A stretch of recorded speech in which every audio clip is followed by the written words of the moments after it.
Wow, you know, sometimes Bannerlord really looks fantastic. Just look at the sun attempting to peek over the mountains in the distance. Well, apart from that, hello and welcome back to Calradia Expanded at War. And we're going to be fighting a guy from the Beni Zilal who is currently in the employ of the Western Empire. And yeah, we're going to have to deal with this guy. Now, I have been basically attempting to recruit as many units as I can get my hands on. As you can see, I have 168. I also transferred a bunch of units out of my army, and I'm talking mostly about the barbarians, because obviously I don't really want to use barbarians if I can help it, even though I personally find them a very fun unit. I think, in general, we should try and stick to the theming, and also, in this episode, I'm going to be creating my own rebel faction, and we'll see how that goes, because as far as I can tell,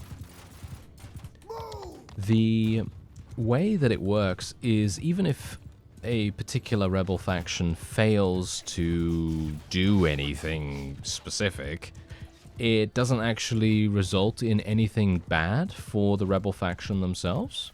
I'm not sure whether that's actually the case or whether there is some kind of penalty, but if there is a penalty, then I would like to find out what it is so that I know in future what's going on with it and whether I can attempt to do it in a future time when I'm actually a little bit more, shall we say, prepared for it.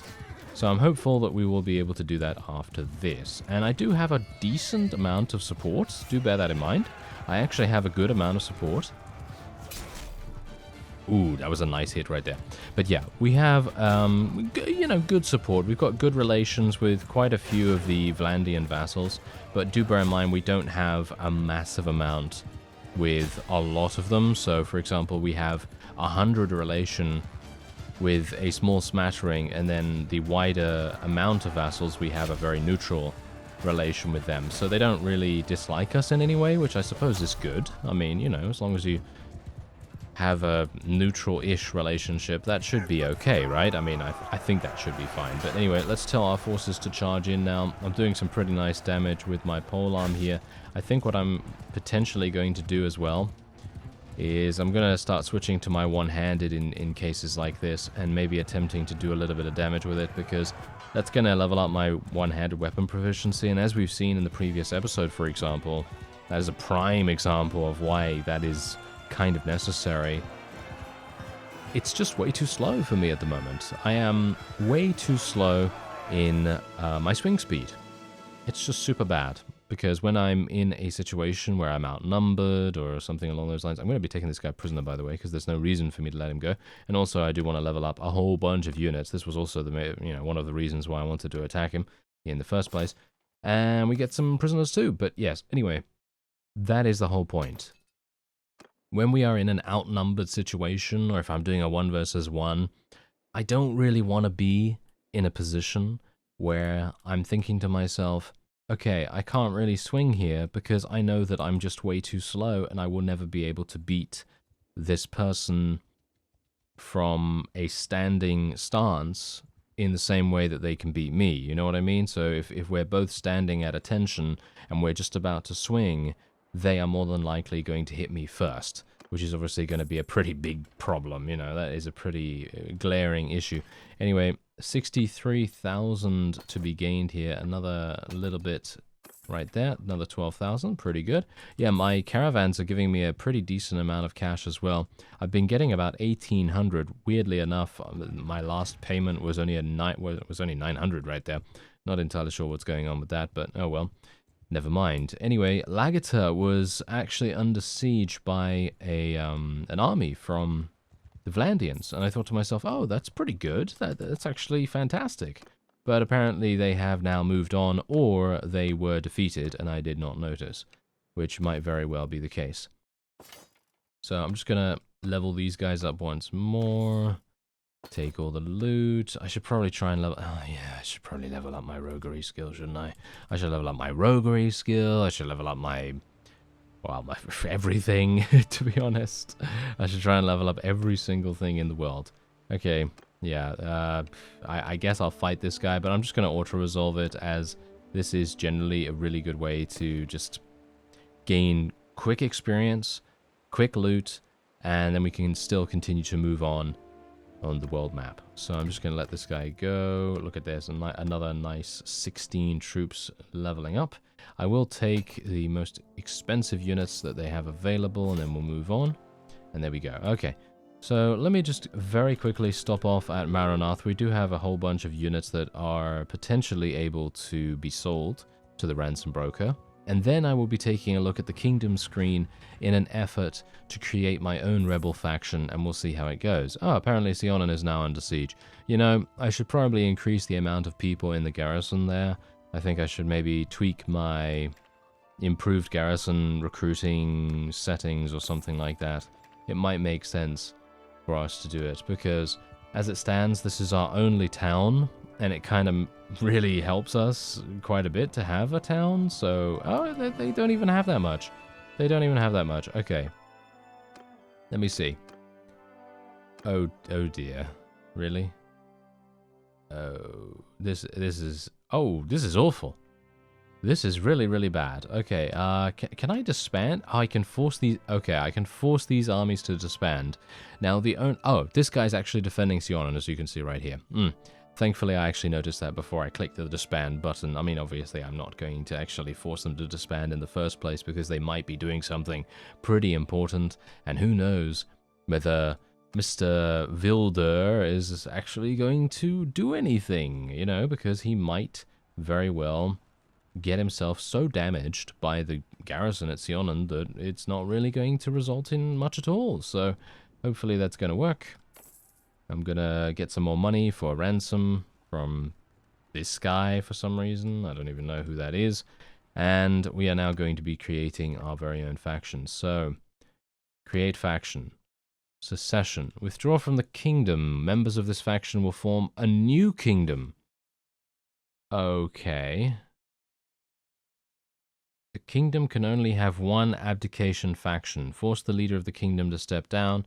An election will decide the new leader of the kingdom. So if I want to, I can join this guy who is... Oh, no, it's actually Calatilt. Okay, I actually thought that that was in Galtha. But apparently that is Calatilt. So I suppose we will join... yeah, I suppose we will join this faction and we'll see how that goes. Okay, so that has doubled the amount of power that this faction has.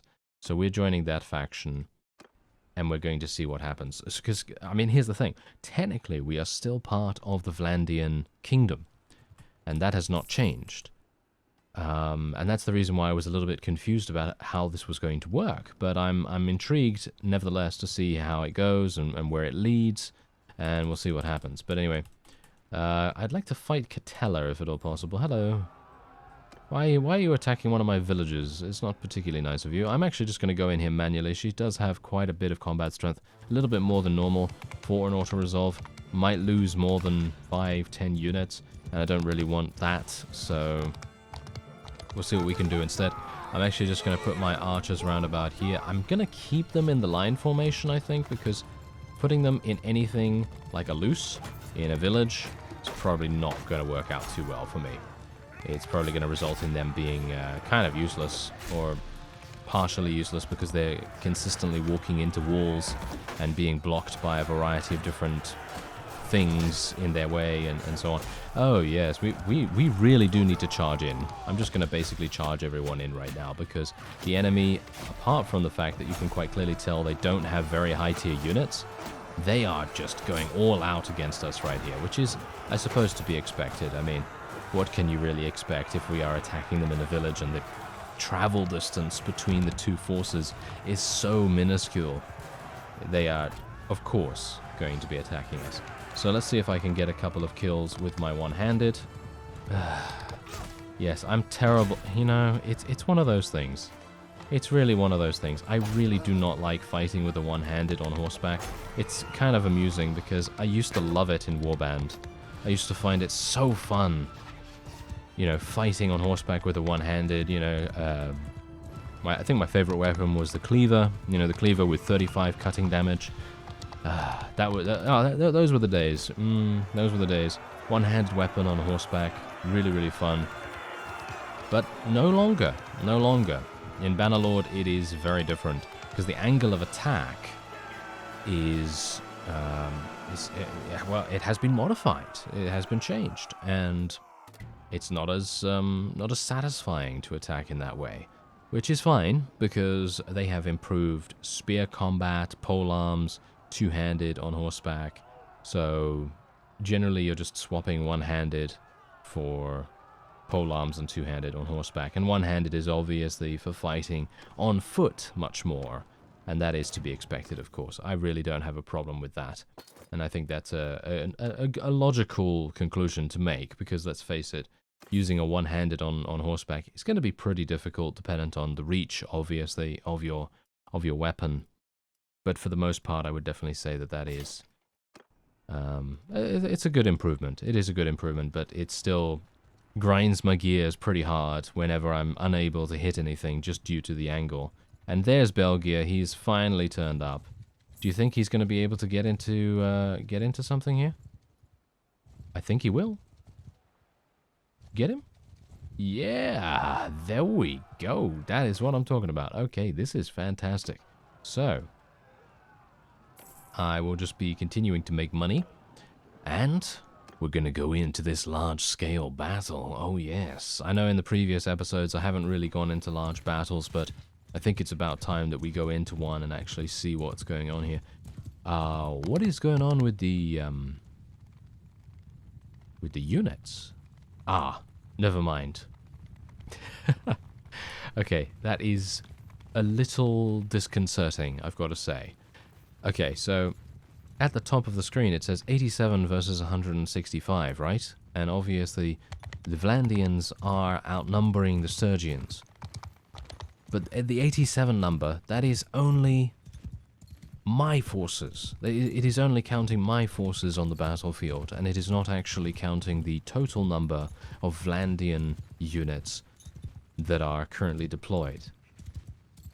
As you can see, there's 235 actually deployed on the field at the moment.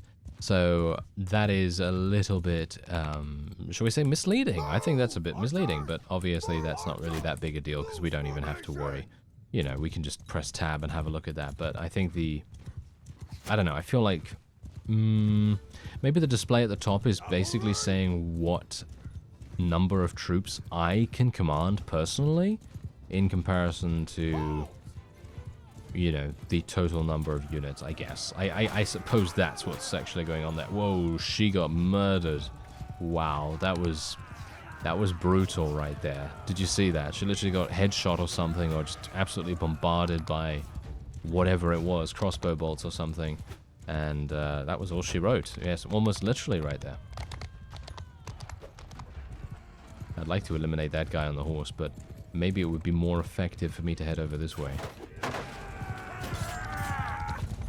Archers, move! Forward, footmen! Kill them all!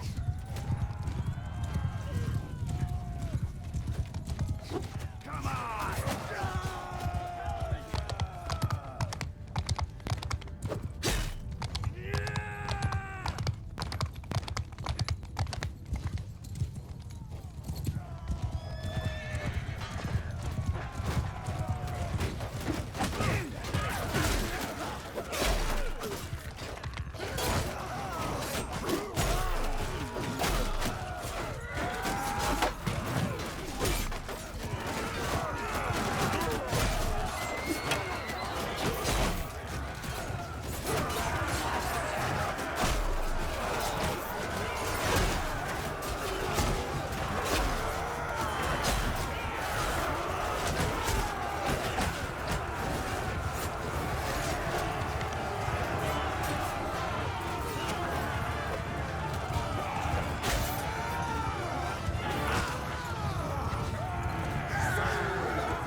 Take over command!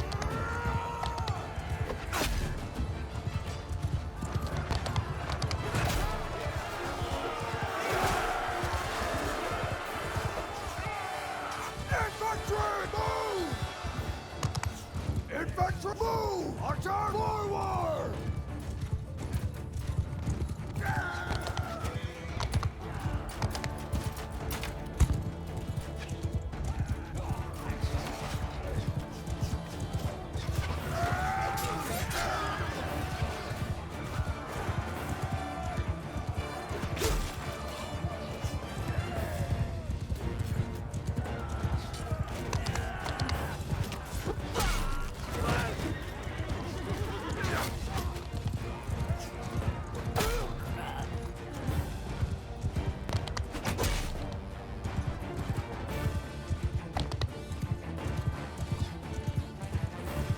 Alright, so I don't really know whether you noticed right there, but I had to kind of give ourselves a bit of a hold position order, because once again the AI is doing that thing.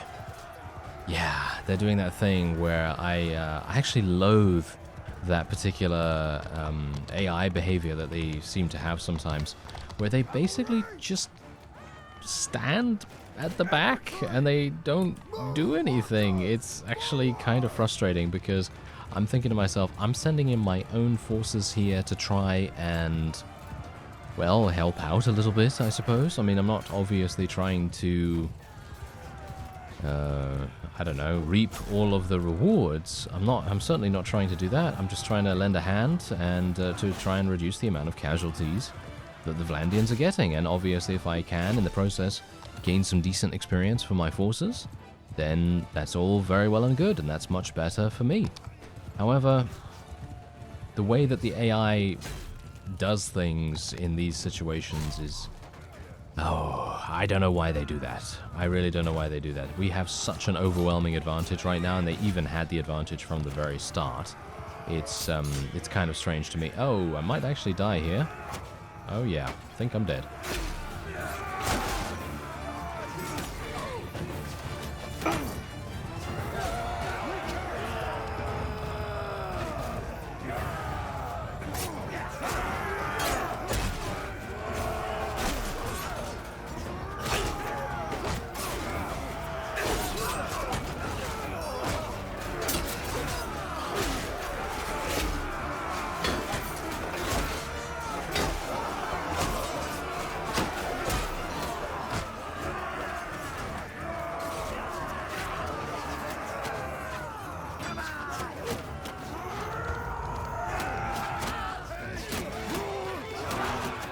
Well, it seems like that's it, and I was actually hoping maybe I could get a couple more kills right here, but unfortunately it seems like I can't.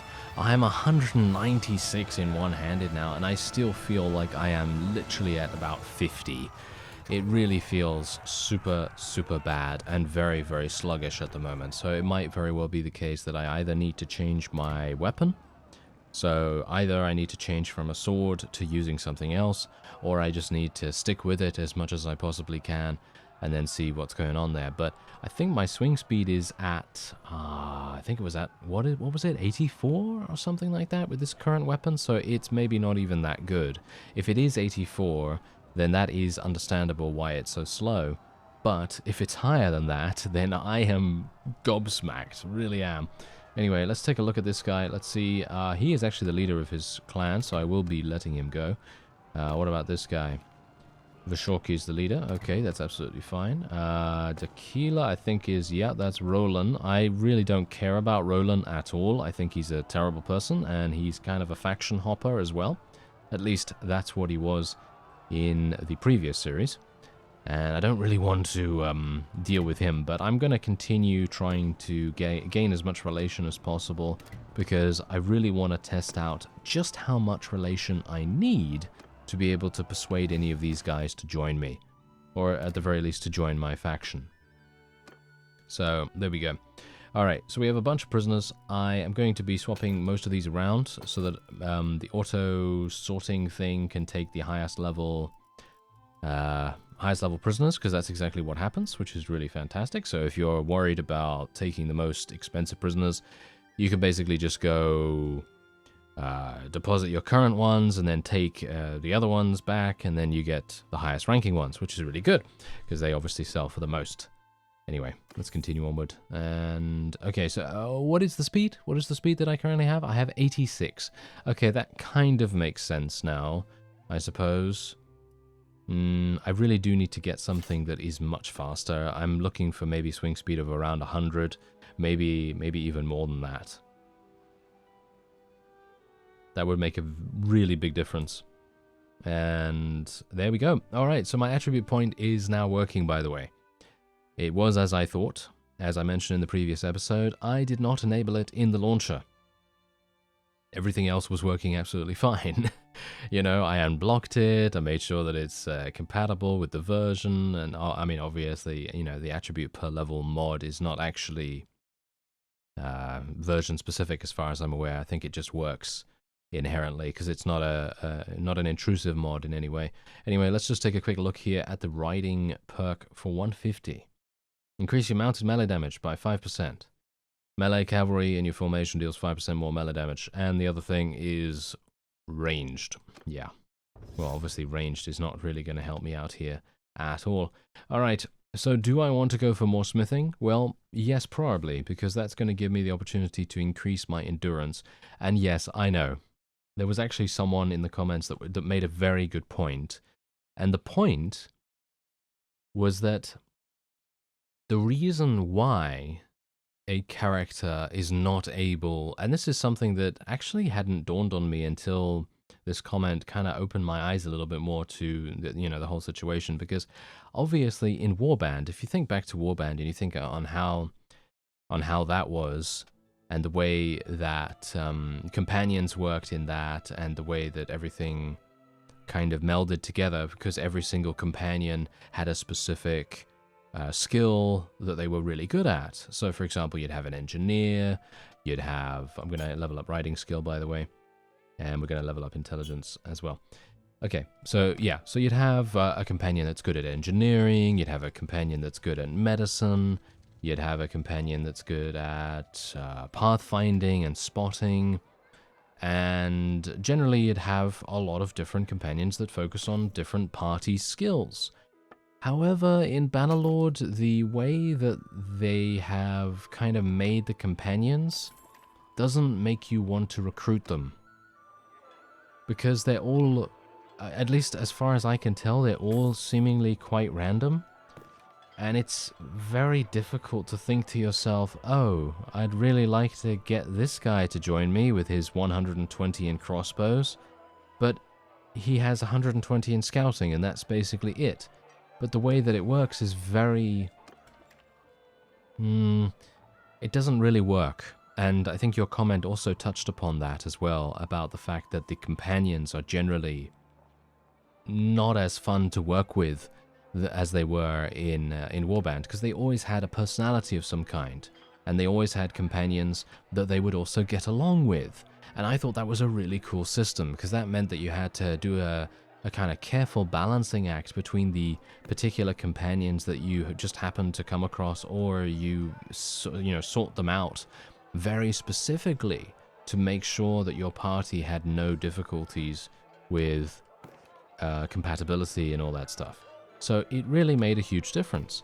Unfortunately, that's not the case in Bannerlord, because these, I mean, this is, she's fine, right? She's fine. If you want a medicine kind of based character, she's great.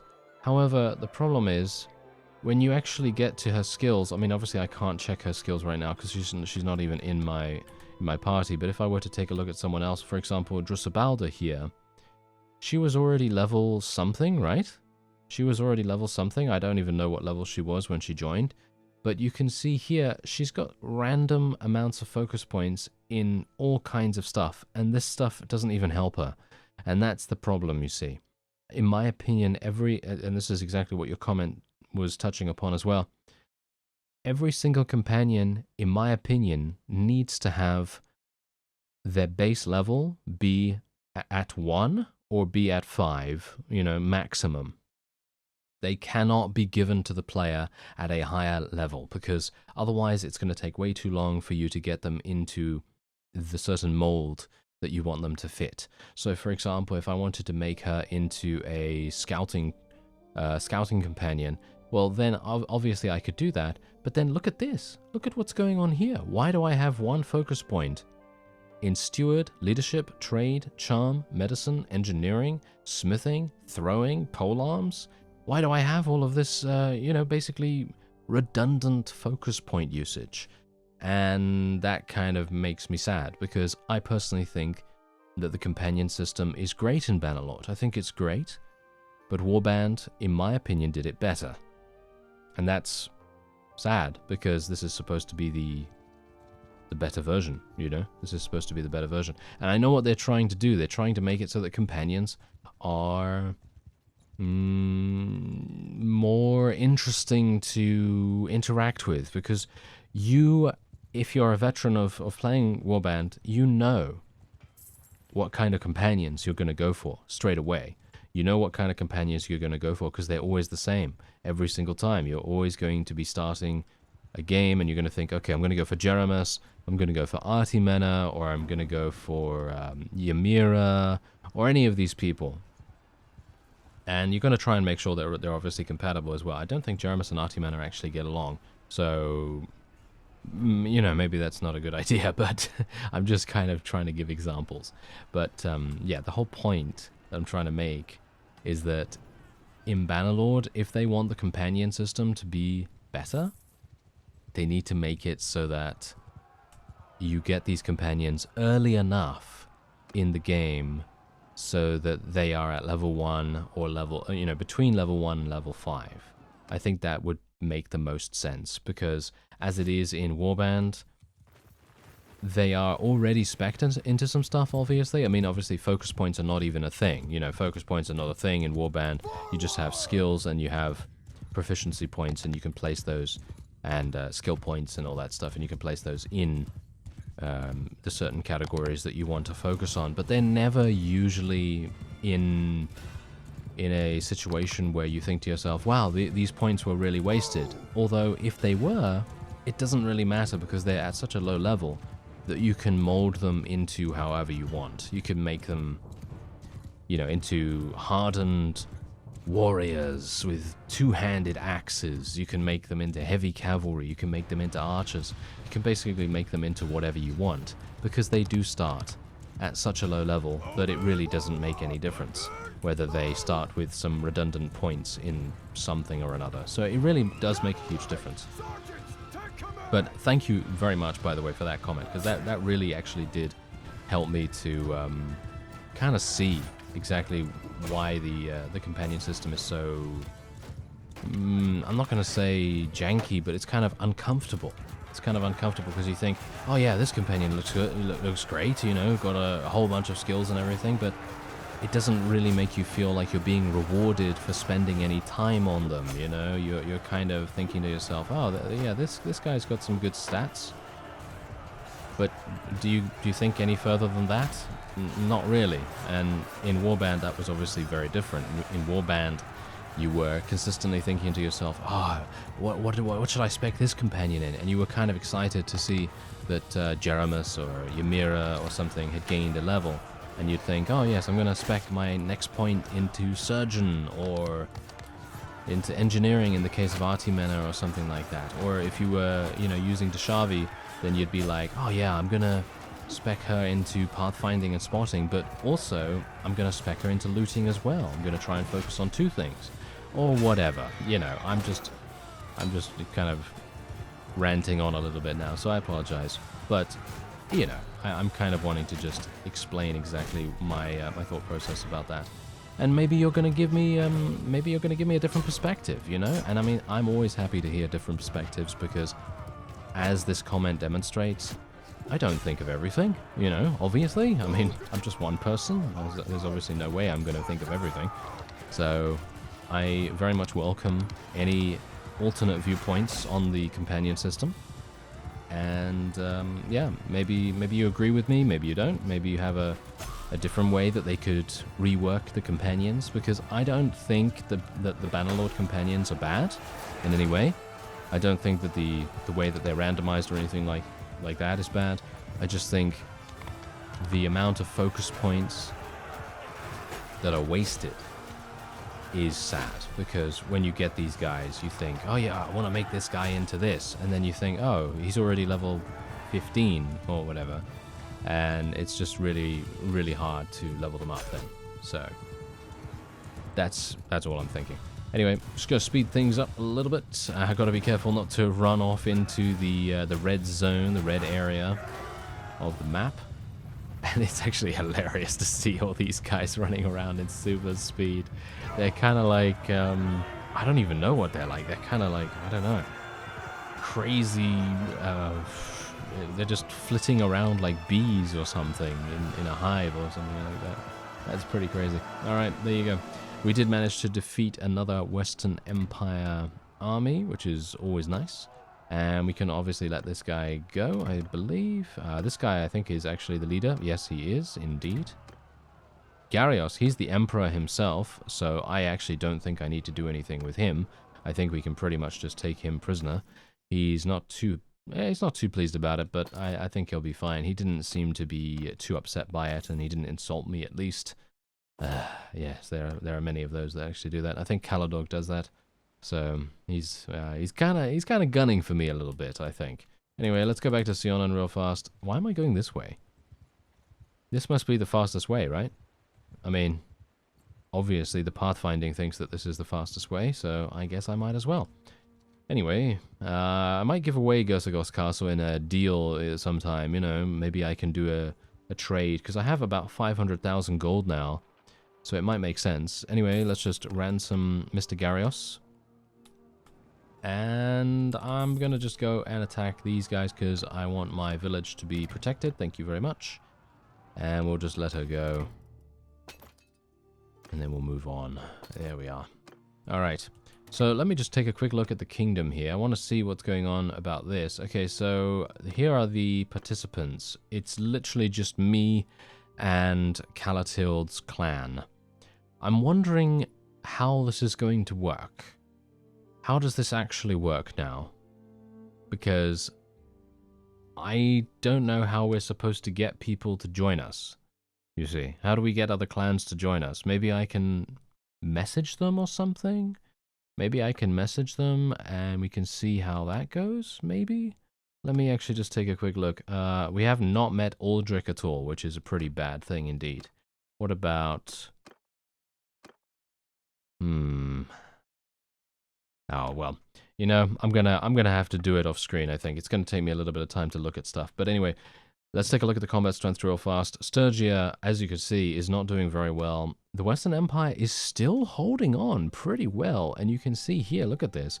We could even make peace, and then we could receive a tribute of 1,400 per day, which is super nice. The Sturgians are not even thinking about any kind of peacemaking. At least Vlandia has a much bigger support for that. So I suppose we'll see what happens. Anyway, that's going to be it for this episode. I thank you very much for watching, and I'll see you next time.